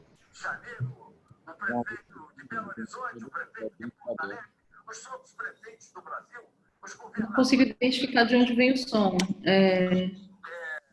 fechar todo mundo, não. É o Pedrosa, eu acho. Acho que é Pedrosa. Marco Polo, eu acho. Ah, fechou. Bom, Pronto, Márcio, por favor. retomando, do ponto de vista da lei, do ponto de vista da lei, assim, dois pontos importantes que afetam nessa capacidade de investimento, eu diria, primeiro, nós estamos num processo de abertura importante, que já foi recitado, colocado aqui por diversas pessoas, e com benefícios que talvez até para esse grupo todo seja mesmo difícil de prever. Eles certamente vão muito além daquilo que a gente consegue ver de imediato. Mesmo as quantificações, eu acho que muitas vezes elas tendem a parar num determinado horizonte. Para que isso aconteça, foram criados uma série de mecanismos. Já foram citados aqui o TCC, a arquitetura está muito bem registrada com as melhores práticas internacionais dentro da resolução do CNPE. Isso agora você tem a oportunidade de, basicamente, dentro da lei, você dar um arcabouço mais sólido para investimentos de longo prazo. Então, acho que essa é uma questão importante que estimula o investimento. E tem também outro tema que não foi trazido ainda aqui, mas eu acho que a grande parte das pessoas já sabe, que é a questão da simplificação do modelo de outorga, saindo da concessão para autorização. Eu acho que a gente pode elaborar ela em outro momento, se a gente tiver espaço, mas basta dizer que foi complexo, foi difícil, mesmo em setores, mesmo em oportunidades pequenas e pontuais, não se conseguiu aplicar o modelo, porque o modelo talvez tenha sido concebido em outro momento, de uma forma ideal. Então, basicamente, com a lei, um capítulo importante que vai ser desdobrado nos infralegais, mas você está basicamente consolidando um capítulo importante que dá segurança jurídica ao investidor de longo prazo, que vai investir para 10, 20, 30 anos. Né? Acho que 10 e 20 até é pouco falar, normalmente é de 20 a 30 para cima, para que ele possa fazer esse tipo de investimento. Como isso já vem em movimento, esses investimentos, em grande parte, vamos dizer assim, um momento em alguma parte ele já está acontecendo. Você sabe que entraram novos investidores em pelo menos duas das grandes transportadoras que estão aí, estão investindo em desgargalamento, estão investindo em recuperar lugares onde você teve que baixar a pressão por questões de adensamento populacional, você está recuperando essa capacidade, está revisando toda a capacidade da malha para justamente ter a oportunidade de usar a capacidade disponível, está negociando com os agentes para ter capacidade de ofertar produtos de capacidade ociosa. Então, os investimentos já vêm acontecendo, já existem em todas as transportadoras, não vou chamar ainda de projetos, mas talvez alguns já estejam se transformando em projetos que são de um escopo mais amplo, que vão realmente lançar essa capacidade de curto prazo, ainda muito associado à malha existente, mas o longo prazo, eu tenho dito que, e vou repetir talvez aqui o que alguns já tenham falado, você vai atrás do mercado. Você está com uma oportunidade única, que o país não me lembro de ter tido em nenhum momento, pelo menos da história recente, de ter uma reserva de gás, uma capacidade de produção de gás dessa magnitude. Então, hoje, não é à toa que está esse grupo aqui reunido com o produtor, transportador e os consumidores. Com o mercado abrindo, quem manda, quem é o rei, é o consumidor. São as indústrias, o seu transporte, os domésticos, eles que vão mandar. E nós vamos ter que ir atrás. Nós, os produtores, é isso que nós vamos fazer. Nós vamos atrás em preço, nós vamos atrás em fornecimento, em qualidade do fornecimento, confiabilidade, nós vamos atrás em tudo isso. Sobre a questão específica, só para não me alongar mais do que eu já me alonguei, a questão específica que foi mencionada aqui, licenciamento e questão de desapropriação. São questões típicas da indústria de duto. Não esqueçamos, por outro lado, que você, quando está transportando um produto por duto, você está normalmente tirando da estrada um outro tipo de transporte. Pode ser um transporte ferroviário, pode ser um caminhão, etc., que emite mais normalmente tem outras consequências em termos de congestão, em termos de poluição, em termos até de acidente. Quer dizer, comparados os indicadores do transporte por duto, e aqui, essencialmente, né, a grande parte, a maioria do transporte de gás é por gasoduto, você tem esses benefícios. E, normalmente, na minha experiência em investimentos com duto, o órgão ambiental ele entende essa oportunidade. Então, você tem, obviamente, que lidar com processos que são processos estruturados, as companhias estão preparadas para isso, faz parte do business, assim como faz a questão, a legislação dá ao governo o poder de desapropriar essas faixas, mas, além do poder de desapropriar, normalmente existe toda uma interlocução com as comunidades quando você vai implantar um projeto novo.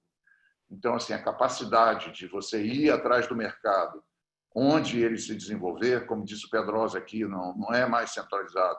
O mercado vai seguir uma dinâmica, vão ter indústrias que vão ter determinadas preferências, vão ter estados que vão ter certas capacidades realmente de fornecer uma equação também complementar à nossa, mais forte, e nós, através de uma rede integrada, esperamos que a gente possa fazer o nosso papel também.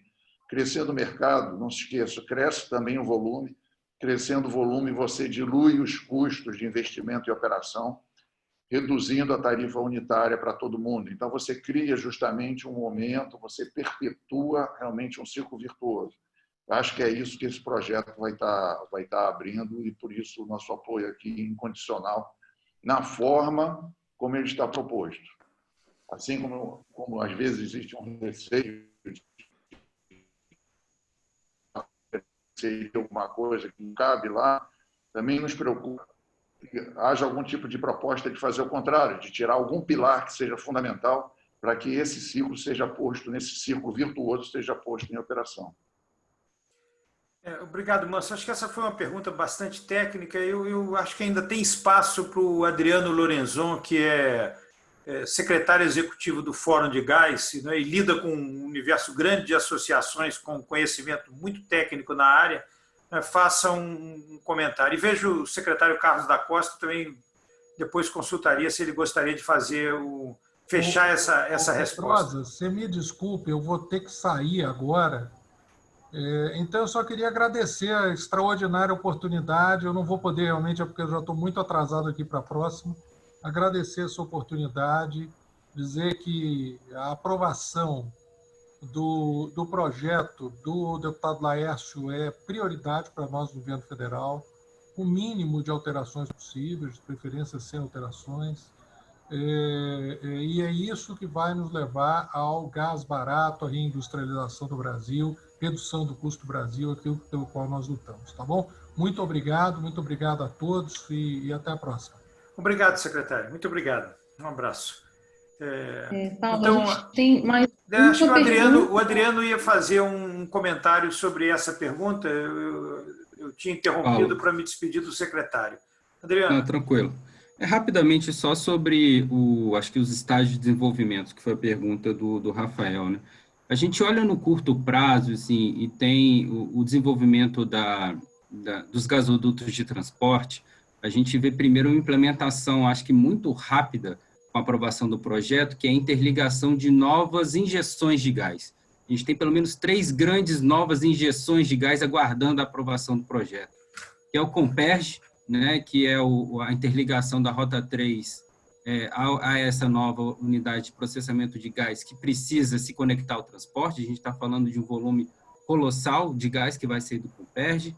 Uma outra fonte que depende também da aprovação do projeto é o próprio terminal de GNL em Sergipe, né, no estado natal do deputado Laércio, que também o projeto vai facilitar em muito a interligação desse terminal ao gasoduto de transporte e vai poder vender gás de GNL para toda a malha integrada.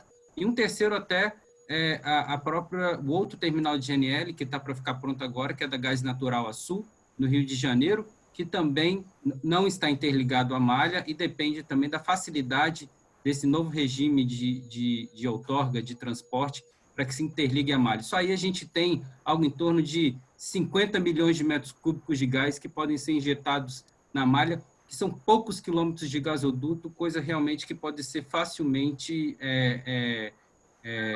melhorada com esse novo projeto da Lei do Gás. Adriano, excelente, mas tem também pequenos movimentos, como, por exemplo, que nós aprendemos lá do Rio Grande do Norte, né? Produtores locais, não são de quantidades como as do gás do pré-sal, mas que podem fazer uma revolução localizada ali no Rio Grande do Norte, nos estados vizinhos, com um impacto gigantesco no desenvolvimento local, que isso também seria viabilizado com essa alteração na legislação. Mas obrigado, Adriana. Flávia. Então, a gente tem aqui uma última pergunta. Bom, Rafael, obrigada, viu, pela sua participação. A gente tem uma última pergunta da Amanda Pupo, do Estadão. E vou colocar você na sala aqui, Amanda, só um instante. E é a nossa última pergunta. Tem uma intervenção também da Abiquim, do Ciro Marino. Acho que depois a Dani pode comentar. Amanda, você já está aqui na sala. Se você quiser fazer sua pergunta, é só ativar o teu som e vídeo. Oi, tá me ouvindo? Sim. Oi, pessoal, tudo bem? A minha pergunta, na verdade, é uma coisa que o Rogério Mansoli acabou abordando, que é do regime de autorização. Na verdade, assim, se pudesse explicar de uma maneira mais simples por quê, e se vocês concordam com isso de fato, né? Por que o regime de autorização, né, migrando aí da concessão, vai resolver esse problema de falta de investimento no setor? Acho que você foi citado, Manso. Podia começar por você. Assim, é claro, ele não resolve por si só a questão das oportunidades de investimento. Eu não classificaria nenhuma situação como falta de investimento no setor, pelo contrário. Eu já tive outra oportunidade de colocar que, por exemplo, as rotas 1 e 2 e agora 3 são uma resposta a esse casamento entre uma oportunidade de você ter gás disponível e ter mercado com apetite para consumir. Então, assim, os investimentos acontecem, mas eles seguem uma cadência de mercado.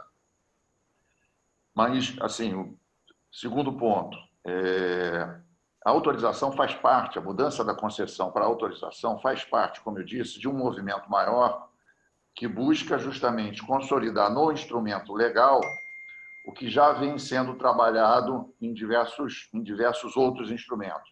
Resolução do CNPE 16, o TCC, decretos, etc. Então, a existência desse arcabouço legal, incluindo a questão da autorização, na qual eu vou entrar em mais detalhe, ela te dá um grau adicional de confiança para poder fazer um investimento. Ele é essencial, ele é uma condição, pode ser até que não seja suficiente, né? Como eu disse, você precisa da dinâmica do mercado e oferta funcionando, mas era uma condição certamente necessária.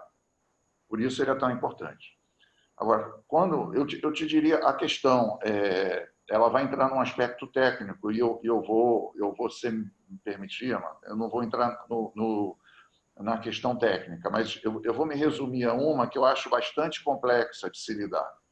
Primeiro que os regimes de concessão, por natureza, né, você está aqui dentro de uma regra de concessão típica realmente de governo, eles são complexos. Eles têm uma série, por conta das garantias de equilíbrio econômico-financeiro, ele exige na partida dele um nível de diligência pelo órgão que está comandando essa concessão bastante complexo. Tá bom, até aí é natural, você consegue lidar com isso.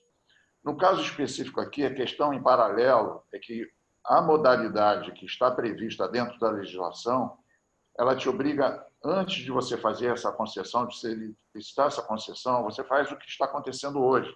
Você faz uma chamada pública para ver quem são as companhias interessadas em comprar o gás. Aqui é um processo iterativo, que não é simples também por natureza, quando você está falando de novo investimento, porque você começa com uma ideia básica de quanto você vai transportar, coloca aquilo para o mercado, e vai ver quanto de capacidade você realmente tem daquilo que você projetou. Você tem mais ou você tem menos demanda, e aquilo vai aumentar ou diminuir a sua tarifa, e por iterações sucessivas você chega àquilo e com um ponto de atenção, você precisa que aqueles compradores se comprometam com contratos de longo prazo, de forma firme, que vão fazer aquilo. Então, você fez tudo aquilo e agora você tem o outro processo aqui que você também tem que licitar essa concessão. No mundo ideal, eu acho, talvez no mundo de outro momento, isso era uma coisa razoável.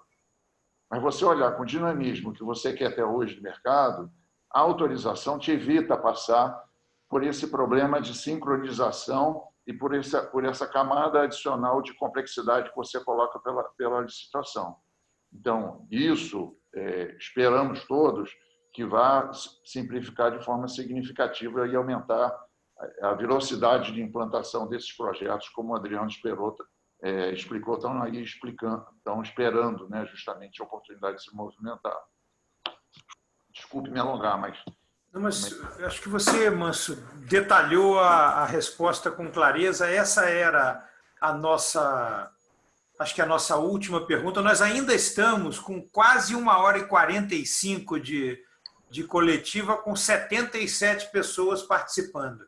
Mas esgotaram as perguntas. Eu queria sugerir agora a Daniela, que está aqui na dupla condição de representante da Abrace e nossa coordenadora, que abra a palavra para quem está nos assistindo, prestigiando o evento com a presença. Eu sei que o Ciro Marino, por exemplo, demonstrou interesse de trazer um ponto aqui ao grupo, mas abra a palavra para 2 ou 3 que queiram se manifestar, e depois eu vou convidar os meus colegas de mesa aqui, a Daniela representando a Abrace, ao Costa Milan representando o IBP, ao Manso, a ATGás, ao Lucien, o Fórum do Gás, ao Marco Polo, a Coalizão Indústria, mas especialmente ao deputado Laércio, se ainda não tiver ido votar ou qualquer coisa, senão o Francisco representa, para se despedir, agradecer e encerrar esse dia de hoje, que eu acho que eu já faço a minha fala final agora, dizendo que fico muito satisfeito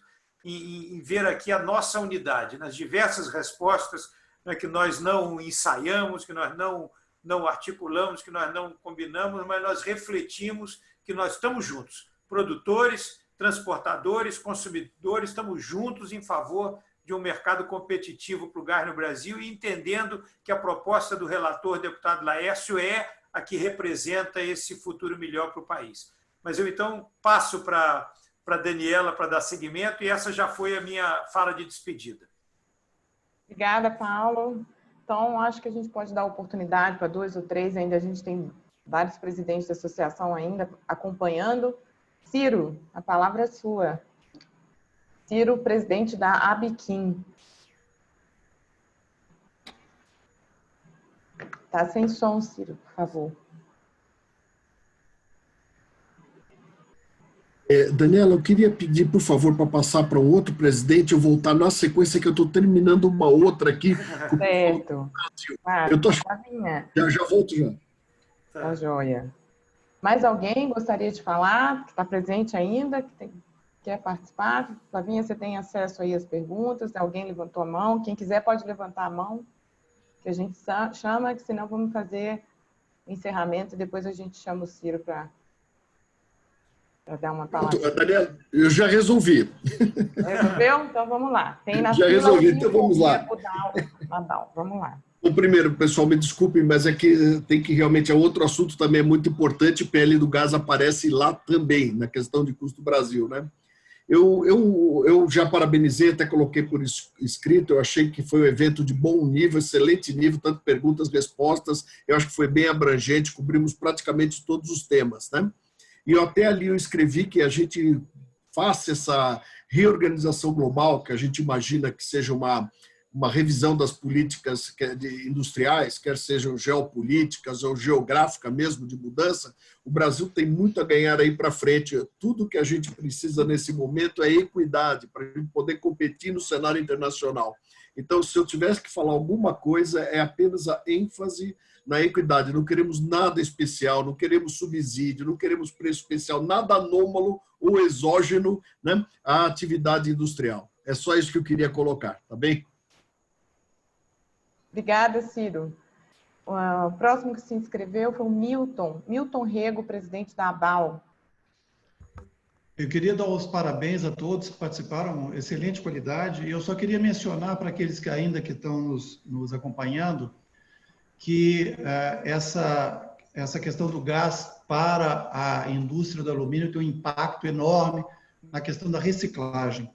Um gás mais competitivo vai nos proporcionar a ter maiores níveis de reciclagem no Brasil. Então, eu queria só mencionar isso, que é muito importante para nós. Obrigada, Milton. Então, acho que agora a gente pode fechar os participantes da mesa que quiserem fazer um encerramento. Vamos começar.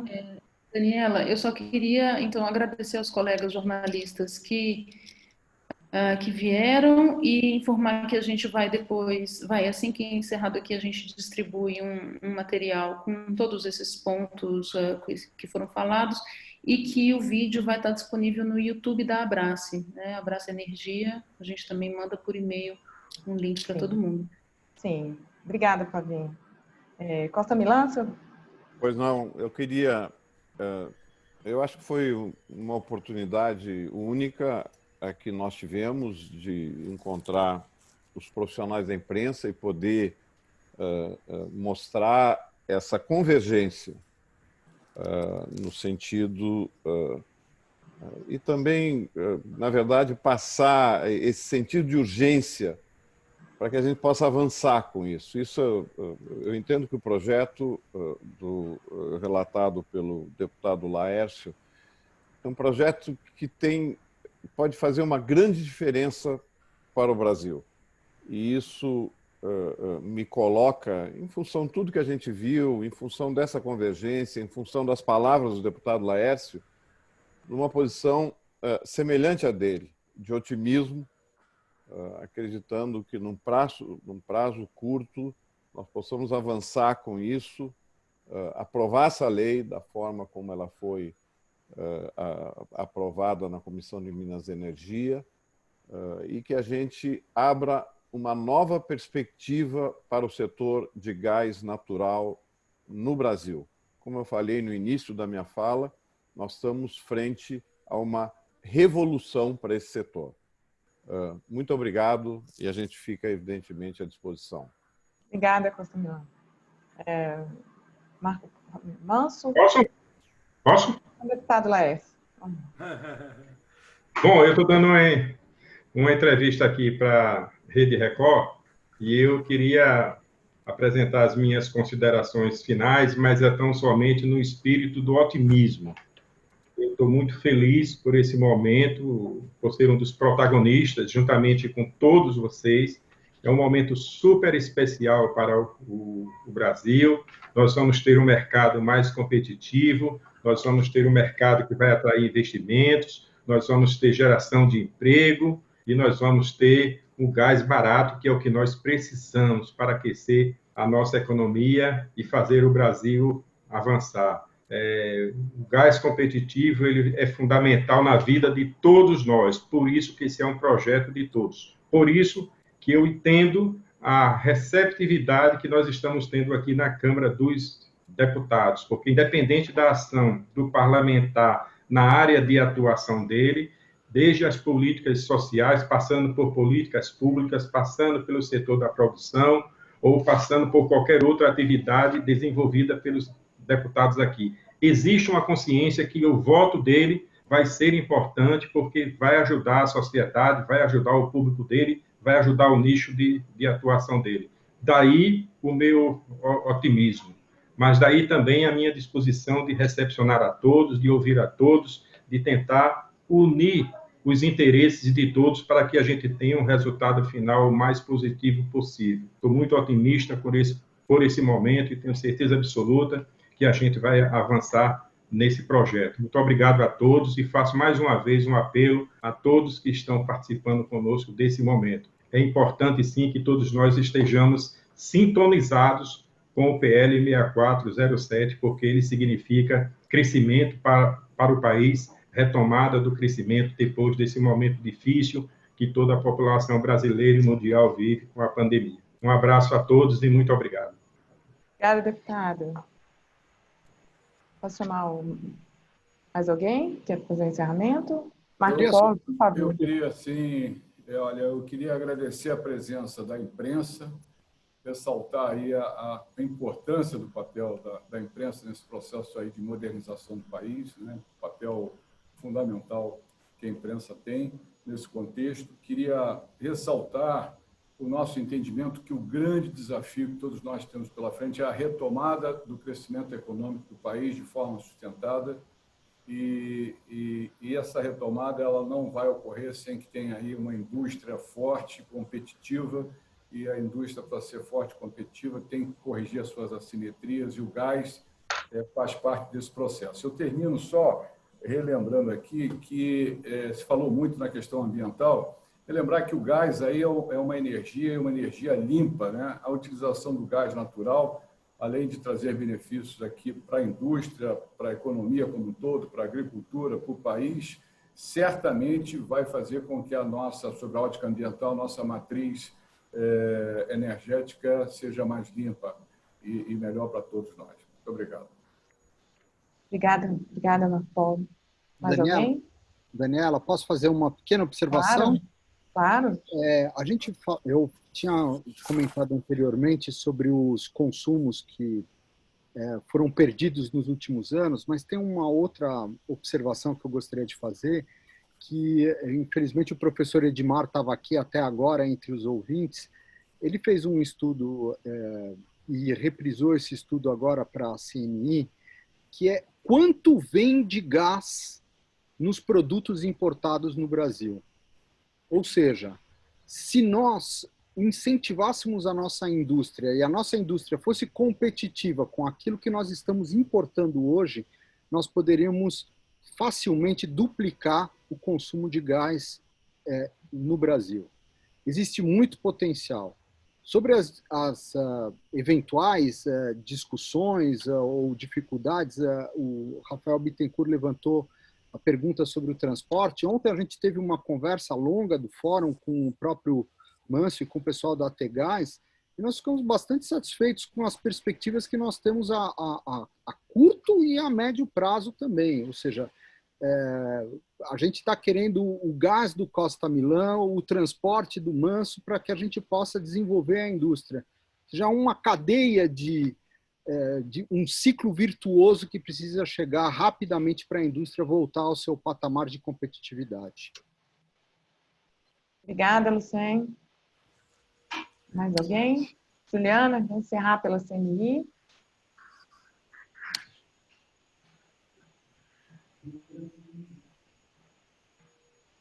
Tá muda, Ju? Tá no mudo, Flavinha. Acho que você tem que liberar o microfone dela. Vou complementar o que o Luciano colocou sobre a questão da demanda, né, pela indústria, o estudo que foi feito, lançado em junho passado. A indústria poderia, na verdade, triplicar, né, a sua demanda com preços competitivos.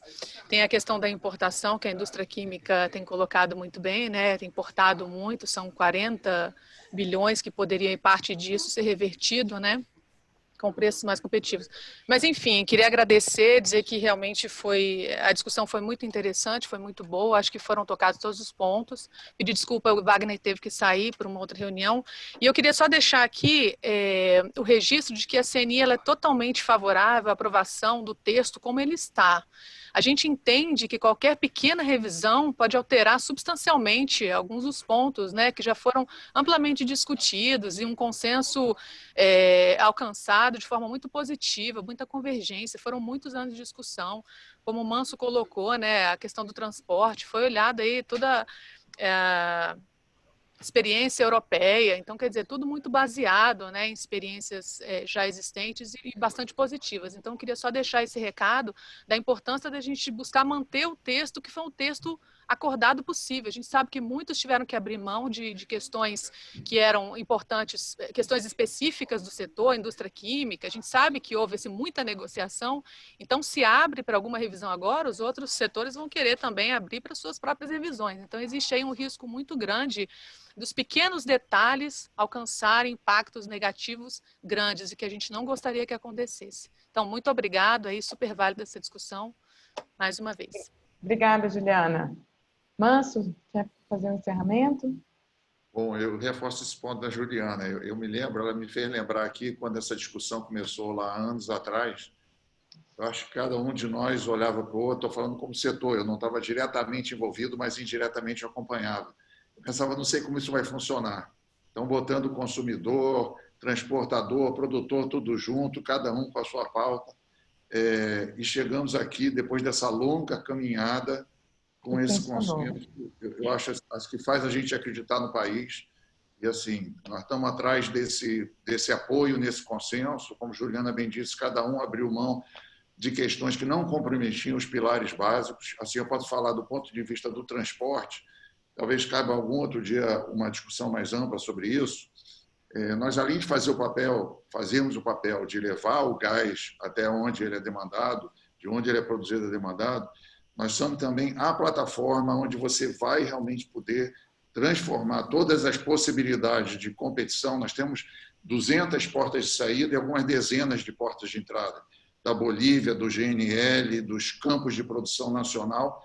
É lá que acontece a competição. Então, o Costa Millan falou aqui do papel do acesso, do livre acesso, amplo e não discriminatório. Nós vamos fazer esse papel com responsabilidade para realmente fazer jus a justamente essa responsabilidade que a gente entende que tem por essa construção ter sido longa, né, penosa, e a gente tem um produto hoje que realmente dá para alinhar esse grupo muito grande aqui representativo. Tenho orgulho em estar fazendo parte, nós como associação, e certamente as transportadoras estão orgulhosas de estarem aí podendo dar uma...